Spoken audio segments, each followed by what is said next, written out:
¿Qué es la ley? ¿Qué es esa ley?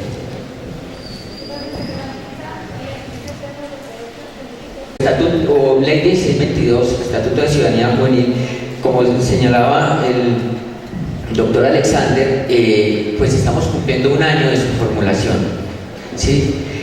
Esta ley reemplaza una ley anterior, que era la Ley 375 de 1997. ¿Sabían ustedes que antes existía una ley de juventud distinta a esta? Bien, esa ley tuvo muchos problemas de reglamentación, por lo tanto, y de una u otra manera, esa ley la formularon jóvenes de otro tiempo. Eran jóvenes que venían como de un contexto distinto, en donde, digamos, tenían todavía esa herencia que había dejado el movimiento de la séptima papeleta. No sé si algunos de los que están acá saben qué fue el movimiento de la séptima papeleta. ¿Sabían o no saben o no saben? El movimiento de la séptima papeleta fue el que dio origen a la Constitución de 1991. Exactamente. ¿Y quién básicamente participó en ese movimiento? Los jóvenes. O sea, podemos decir que la Constitución, antes de ese momento, a la juventud en Colombia se le consideraba un agente de peligro, un agente de desestabilización social, un agente subversivo, ¿sí? Posterior a ese movimiento, que es el que genera las condiciones para que se formule una nueva constitución política en la cual se reconocen los derechos de muchos sectores poblacionales que anteriormente no eran reconocidos, dentro de ellos los jóvenes. Se va a marcar un hito importante, porque desde ahí los jóvenes van a empezar a ser considerados como agentes de cambio, motores de desarrollo y de transformación social. Y se va a iniciar todo un proceso que se va a denominar la institucionalización de la juventud. Es decir, la generación de mecanismos, espacios, marcos normativos y políticas públicas, poblacionales y sectoriales, que contribuyan a la garantía de los derechos de la población juvenil. En ese contexto, digamos que se formula esa Ley de Juventud 375, que eran unos jóvenes más bien que venían de la herencia de ese proceso postconstituyente. Hoy en día tenemos una nueva ley construida por jóvenes de este tiempo, digamos una ley que está más articulada a las expectativas y a las necesidades de los jóvenes de hoy en el país. Ese es un elemento supremamente importante. Otro elemento importante que quiero señalar antes de entrar a profundizar un poco con los aspectos de esta ley, es que esta ley va a tener un componente muy fuerte de participación. Ese va a ser como el eje central de esta ley. Y por eso va a garantizar o va a fortalecer una instancia que es el sistema territorial de juventud, los sistemas municipales, los sistemas departamentales y el sistema nacional de juventud, en el sentido en que pueda garantizar una real incidencia de los jóvenes en la asignación de presupuestos, en la formulación de programas, proyectos y políticas y en la ejecución de los mismos. ¿Qué es el Estatuto de Ciudadanía Juvenil? ¿Qué cambios se destacan en su contenido y qué responsabilidades y acciones tenemos? Voy a tratar de sintetizar estos tres puntos porque el tiempo es corto. El Estatuto de Ciudadanía Juvenil es una ley estatutaria. ¿Qué significa ley estatutaria? Ley estatutaria es que tiene un rango superior a las leyes ordinarias, y ese es un cambio importante con relación a la ley de juventud anterior. La ley de juventud anterior era una ley ordinaria, ¿sí? Que incluso tiene que pasar por el Congreso cada uno de sus artículos para ser reglamentados. Grandes dificultades que tuvo esa primera ley de juventud, que no fue reglamentada, solamente fue reglamentado uno de los artículos, que fue el de consejos de juventud, con el decreto 089. De resto, esa ley pues tuvo muchas debilidades y muchas dificultades. Para sortear esa situación, esta ley adquirió el carácter de estatutaria, ¿sí? Entonces, pues, no requiere una reglamentación en cada uno de sus artículos, solamente requeriría reglamentación en los artículos donde no se establecen disposiciones y se establecen funciones y responsabilidades directas y concretas. El resto de artículos no tienen que reglamentarse, no tienen que pasar por el Congreso de la República. Bien. ¿Cuáles son los énfasis de esta nueva ley? La garantía de derechos, la incidencia política, el desarrollo de capacidades, y esto es un elemento que cambia radicalmente con la primera ley. Antes, en la primera ley, digamos, los jóvenes aún eran considerados como sujetos carentes, entonces buscaba protección, mecanismos de protección para los jóvenes, etc. Esta ley, desde el punto de vista de desarrollo de capacidades, aborda un marco conceptual importante que es el desarrollo humano, ¿sí? Y en ese sentido se considera que los jóvenes son portadores de capacidades, ¿sí? Que tienen capacidades y competencias, y lo que busca esta ley es fortalecer esas capacidades y darles una mayor proyección. Inversión pública. La anterior ley no establecía obligaciones de inversión. La anterior ley no era de obligatorio cumplimiento, no era vinculante, y eso era un gran problema, porque entonces pues las autoridades locales, departamentales y nacionales no se sentían obligados y comprometidos con cumplir y con implementar dicha ley. Esta ley es de carácter obligatorio, ¿sí? Y por lo tanto, pues entonces requiere de inversión, lo que se nombra, pero no tiene platica, desafortunadamente no se puede hacer, ¿sí? Y digamos, en la función pública eso es muy importante, garantizar recursos. Entonces esta ley le va a dar un elemento supremamente importante a la inversión de recursos. Cualificación de autoridades. Uno de los elementos más importantes, y que es una de las necesidades que hemos identificado a lo largo del trabajo en estos temas, es que el recurso humano digamos, las personas que trabajan con jóvenes no están formadas y no tienen las capacidades para trabajar con jóvenes, ¿sí? Digamos, muchas veces nos enfocamos a formar a los jóvenes, formemos a los jóvenes en derechos, formemos a los jóvenes en participación, formemos a los jóvenes en enfoques diferenciales, formemos a los jóvenes, formemos a los jóvenes, formemos a los jóvenes. Pero las personas que toman las decisiones y las personas que se encargan de trabajar directamente con los jóvenes no tienen en muchas ocasiones ni idea quiénes son los jóvenes, no tienen ni idea qué son los enfoques diferenciales, no tienen ni idea de cómo se trabaja con jóvenes, ¿sí? Entonces, una de las obligaciones que establece esta nueva ley también tiene que ver con la formación y la cualificación del capital humano que trabaja en la función pública para la juventud.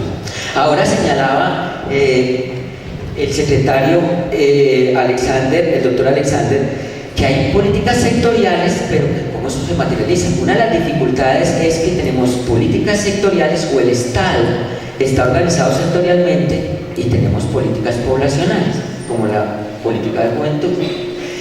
Históricamente eso ha significado muchas dificultades, porque ¿quién ejecuta la política pública? La política pública la ejecutan los sectores, ¿sí? En los sectores es donde están los recursos, ¿sí? Salud, educación, trabajo, seguridad y convivencia, desarrollo social, etc., ¿sí? Y lo poblacional se queda volando, ¿sí? Y siempre se dice, bueno, ¿y quién ejecuta lo poblacional? ¿Y quién le garantiza los recursos a lo poblacional? Entonces hoy en día, y bueno, para tratar de sortear esas situaciones se conformaban mesas intersectoriales. Y esas mesas intersectoriales han tenido mucha dificultad porque entonces no tienen responsables y dolientes directos de cómo se implementa la política. Entonces, un poco esta formación y cualificación de capital humano va apuntado hacia allá, encontrarlas o fortalecer las capacidades y brindar las herramientas a los funcionarios públicos para que tengan mayores facilidades para desarrollar estos ejercicios y poder implementar realmente una política pública de juventud y desarrollar unos programas que estén más articulados a enfoques más propositivos, más proactivos y digamos, a necesidades y expectativas. Relaciones equitativas. Pues este Estatuto de Ciudadanía Juvenil contempla diferentes enfoques que lo que buscan es establecer relaciones más equitativas, menos excluyentes entre unos y otros, en donde se reconozcan las diferencias entre unos y otros, pero esas diferencias no son problemas ni debilidades, sino que son fortalezas, y no porque seamos distintos seamos más que otros, ¿sí? Y busca también una relación horizontal entre los jóvenes y la institucionalidad pública. Por lo general, la institucionalidad pública la miramos hacia arriba y la institucionalidad pública mira a los jóvenes hacia abajo, ¿sí? Lo que queremos con esta ley es horizontalizar esas relaciones y poder establecer unos diálogos respetuosos, más equitativos y que tengan realmente una incidencia. Y bueno, y tiene sanciones y garantías, ¿sí? Que eso, pues, a veces no nos gustaría tener que poner sanciones, pero como no se cumplen las cosas, entonces pues vamos a tener que poner sanciones, y en eso pues la Procuraduría viene trabajando fuertemente con el programa presidencial Colombia Joven. Se han construido una serie de indicadores e incluso ya la Procuraduría está empezando a pasar unas circulares en cada una de las unidades de juventud para ver cómo va el cumplimiento de los compromisos que estas entidades tienen que desarrollar, o de los compromisos y las obligaciones que tienen que desarrollar en materia de juventud. ¿Qué cambios se destacan en su contenido? Ya lo he ido señalando directamente: un fortalecimiento jurídico e institucional. ¿Qué quiere decir esto? Pues se establecen sanciones, se crea toda una serie, una reglamentación que le va a dar un carácter de obligatoriedad a esta ley, cosa que no sucedía con la anterior, ¿sí? Y un fortalecimiento institucional se va a ver sintetizado en lo que yo más adelante les voy a exponer en los sistemas territoriales de juventud. Aumento de los mecanismos de participación. Como señalaba ya, esta ley tiene un enfoque, un fuerte énfasis en la participación. Es una ley de carácter participativo,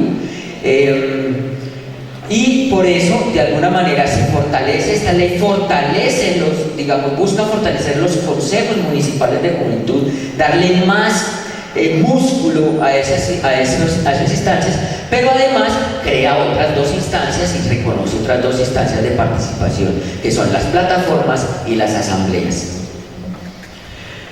Establece tiempos y responsabilidades, pues le asigna responsabilidades a las instancias institucionales y sectoriales, y también pues establece unos tiempos. Voy a señalar, digamos, una dificultad que tenemos en este momento, ¿sí? Y es que, como establece tiempos precisamente para que no se dilaten las cosas, cuando se formuló esta ley, se planteó que en la segunda semana del mes de septiembre del 2012 se tenían que hacer elecciones de consejos de juventud.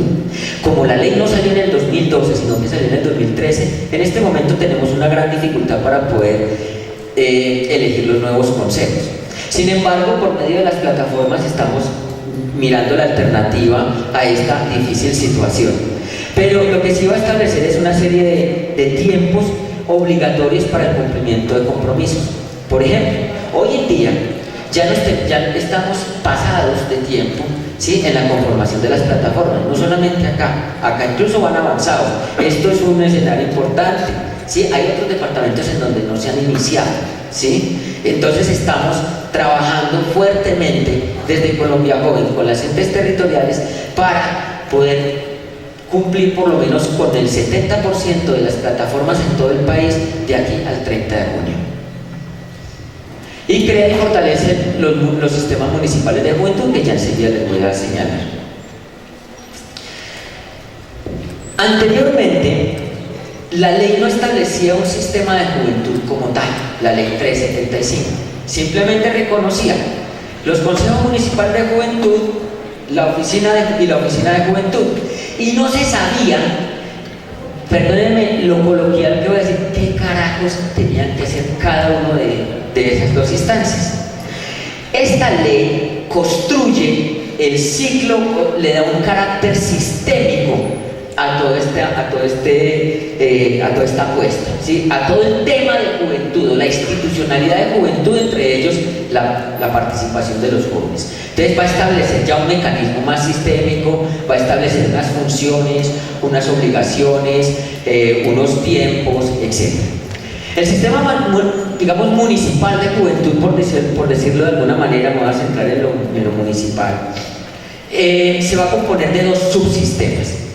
el subsistema de participación y el subsistema institucional. El subsistema de participación es el subsistema de los jóvenes, ¿sí? Ahí están ustedes, los jóvenes, las organizaciones juveniles, los grupos, los parches, etcétera, etcétera, etcétera. Porque se va a reconocer también actoría ciudadana, otras instancias o formas de acción colectiva que no son formalmente establecidas, ¿sí? Que no reproducen mecanismos formales de participación como los, digamos, institucionalmente reconocidos, sino que también le va a dar un reconocimiento importante como actoría política y como ejercicio de ciudadanía a otras instancias que no son formales. Por ejemplo, los grupos de amigos, los grupos de rock, los grupos deportivos, etcétera, etcétera, etcétera. Entonces, el subsistema de participación se compone del Consejo de Juventud, que es la instancia superior de ese subsistema, las plataformas juveniles y las asambleas juveniles, ¿sí? Y ya enseguida les voy a comentar un poco de cómo se componen cada una. Y el subsistema institucional son las instancias y entidades territoriales para la juventud y los sectores institucionales. ¿A qué me refiero cuando hablo con sectores institucionales? Educación, salud, trabajo, etc. Todo lo que serían las secretarías, ¿sí?, que componen la instancia gubernamental, ¿sí?, que van a tener obligaciones directas e indirectas con los jóvenes, ¿sí? ¿Me explico? Salud. Entonces está el plan municipal de salud, ¿sí? Y el plan municipal de salud, como ahí tenemos funcionarios que no saben de juventud, entonces formulan el plan a partir de